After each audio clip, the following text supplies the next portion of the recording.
ketegangan geopolitik usai Iran melancarkan serangan balasannya ke Israel itu dapat mengganggu rantai pasok teman-teman, sehingga bagi perekonomian kita itu dapat mengganggu pengadaan input, ya kan? Nah, terutama untuk industri yang memiliki konten impor tinggi seperti misalnya minyak, gandum, nah, dan produk-produk lain terutama yang dari Eropa nih teman-teman. Nah, ketika rantai pasoknya terganggu, kemudian ada gangguan terhadap input, kira-kira bagaimana? Ya betul, input bisa susah, makin mahal gitu kan? Iya, jadi nanti biaya produksi akan naik. Kalau biaya produksi naik, bagaimana?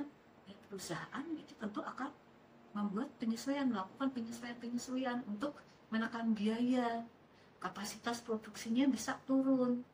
Nah, bahkan penyesuaian yang dilakukan oleh perusahaan itu bisa di dalam bentuk mengurangi tenaga kerja, ada PHK. Akibatnya apa? Iya, betul. Tingkat pengangguran akan naik. Nah, itu yang pertama. Nah, kemudian eh, defisit dari pendapatan dan belanja negara, defisit APBN juga makin melebar nih teman-teman. APBN bisa boncos gitu. Nah, bagaimana ceritanya?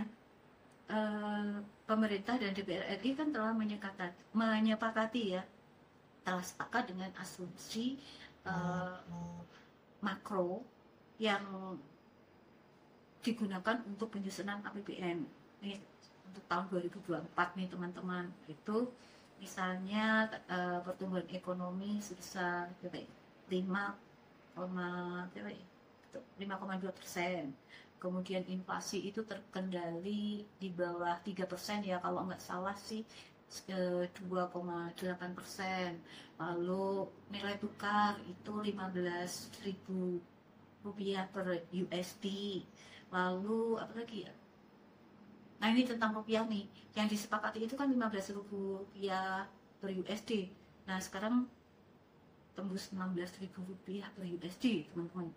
Lalu harga minyak yang dijadikan asumsi itu kalau nggak salah ya sekitar 82 kalau meminta. Nah, ini 80-an lah. 80, 85, 82 ya. Coba nanti teman-teman cek aja di APBN ya berapa. Nah, kalau kemudian harga minyaknya itu sampai naik nih sampai dengan 100% per barrelnya, artinya apa? Ya artinya beban subsidi APBN kita juga akan naik kan teman-teman. Maka itulah yang menyebabkan ada defisit dari APBN kita. Lagi teman-teman, jika panasnya tensi Iran versus Israel itu pada akhirnya memaksa pemerintah untuk menyesuaikan harga BBM, coba bagaimana?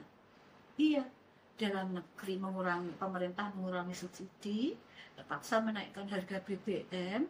Nah, artinya resikonya apa coba ketika harga BBM naik? Iya, harga BBM yang naik itu memicu terjadinya inflasi yang tinggi. Jadi kenaikan harga BBM itu berisiko untuk menaikkan inflasi.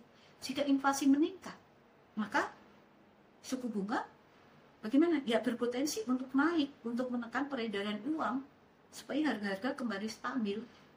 Jadi kenaikan harga minyak dunia itu juga berpotensi menyebabkan rupiah semakin tertekan teman-teman, rupiah semakin terdepresiasi.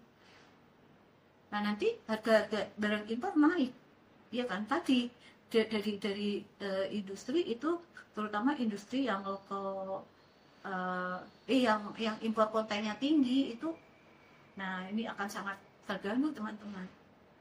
Nah, kenapa? Ya, sebab nanti juga ekspektasi terhadap ekonomi domestik semakin menurun pada satu sisi, dan itu nanti akan menyebabkan uh, penguatan dolar atau rupiah terdepresiasi. Kira-kira begitulah teman-teman. Jadi nampaknya apa ya, perang itu politik iya, tetapi pasti secara ekonomi akan berdampak.